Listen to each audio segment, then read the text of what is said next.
Alright, folks. Been having some toilet problems.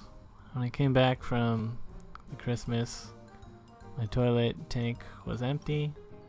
So I think the flapper is maybe bad, I don't know. And it's not refilling, which is a little bit confusing. There's water going to the bidet. So I'm thinking that maybe there's something clogging in this T connector, which would be an easy fix because the T connector can come off pretty easily. So I shut off the water and unscrew it, look at it. Doesn't really seem like there's any clog. There was a bit of like Teflon tape, so I removed that, but like it didn't feel like it was enough to actually clog it, but who knows. Maybe it like did something weird when it was all connected back. So I just connect the supply line straight into the reservoir. There's a bit of a leak here, which I'm like, that's kind of shitty, but it does seem like there's water coming out of the fill valve. So I'm not sure what's going on. I reconnect the T adapter and the supply line to it, and it leaks again. It's not too bad, and I'm thinking like, well, probably gonna need new Teflon tape and a new flapper because water is definitely leaking out of the reservoir. But at least there is water coming back into the reservoir. So yeah, just looking at this, seems kind of gross. But yeah, I left it for a while and water definitely did not stay in the tank. So now I'm just walking over to Home Depot. It's weird, it was kind of sunny and then it got overcast. And this universal flapper, it's like $5. Not really a big deal. And I also bought some Teflon tape. The Teflon WHT, which I assume is for water. But honestly, who knows? Who knows what that H is for? So, yeah, the new flapper feels pretty rubbery and good. When you compare it to the old flapper, it's pretty hard and not very rubbery. Came with this extra piece, I guess, I don't know. And just attached it to the old, what is that, the overfilled tube or whatever. It's kind of a pain in the ass to get the right tension on that chain, but it seems good. You know, it naturally rests where it should, and it lifts with enough liftingness that it'll flush well. Then I removed this old Teflon tape, and I remember on one of the videos, the guy said if your tubes have gaskets on them, they don't need Teflon tapes, that the gasket should form a perfect seal. So I'm like, alright, I'm gonna go for this again. And most of the videos are like, you can just hand tighten things, like maybe use a tool to tighten it like another half turn, but you shouldn't over tighten things. So still leaks a little bit and water's not coming out of the thing. I'm like, what the fuck? Time to Teflon tape. Maybe that'll work. Kinda hate Teflon tape. It's a pain to work with because like when you wrap it around there's always like bunches up. I don't know the sick Teflon tape strats, but I feel like I got it on alright. You know, I leave a little bit of it bare so nothing will go into the valve or the tube or whatever. And it still leaks a little bit. It's not a lot.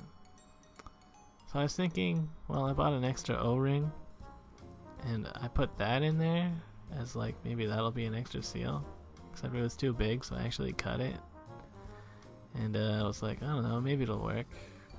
And when I turned on the water, there was one drip, maybe a couple drips. But then I just tightened it a little bit extra, and it stopped dripping.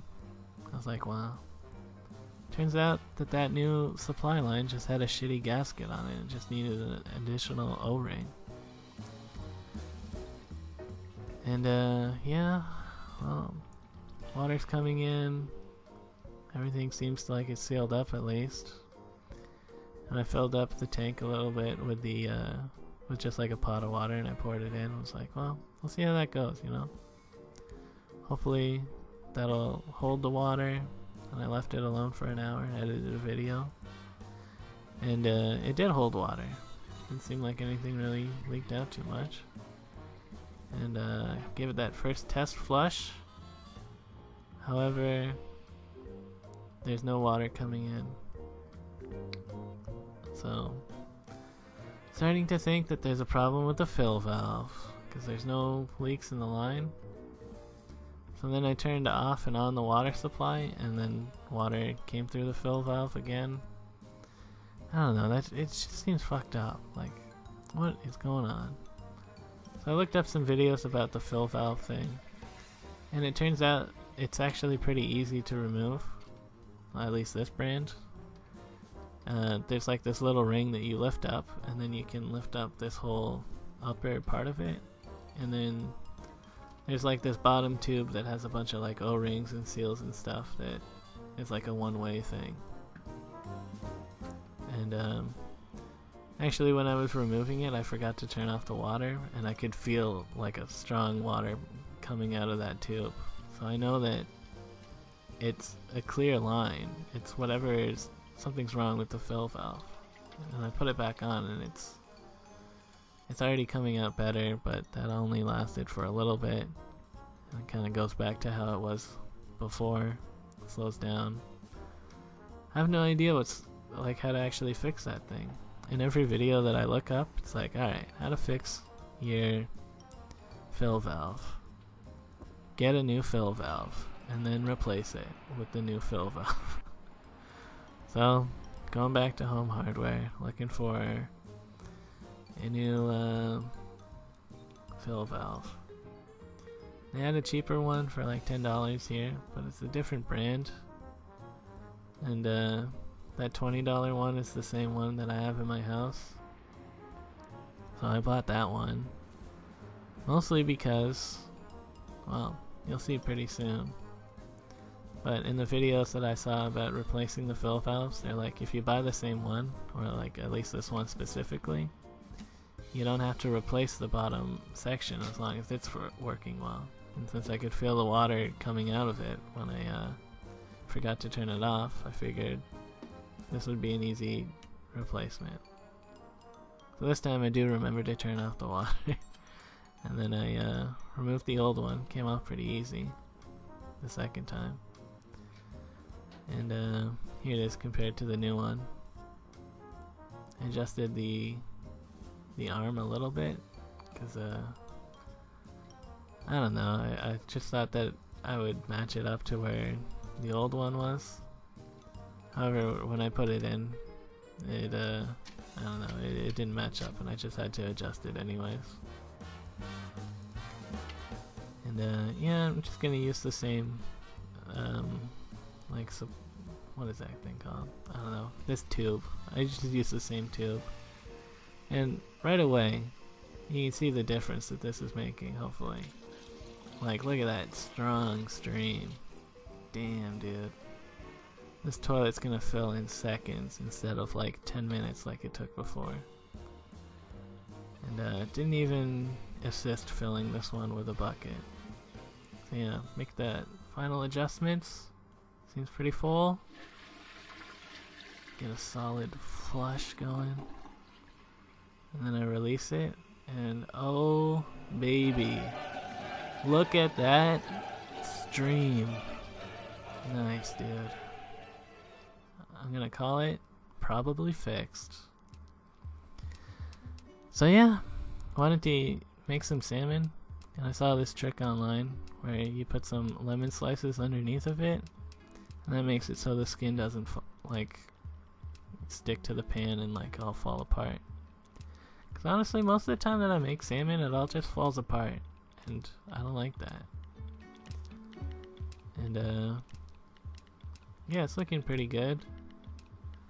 I think usually I would just eat this, but whenever I had eaten salmon at Amanda and Lyons, they always finish it in the oven. So I did that as well. And it tasted so good. I felt really happy here. I have a working toilet and a salmon dinner. So yeah, it's D&D night, but I went over a little bit early so I could see Alex. And then Alex left early because he wanted to get bubble tea.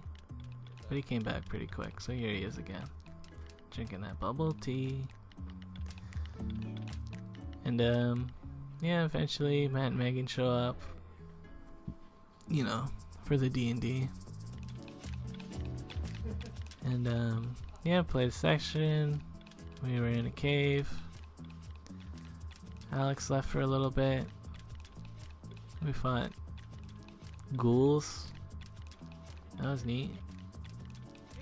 And we watched the Watership Down trailer, the Netflix movie, or series. Don did not seem impressed. And Alex came back to get his backpack and stuff.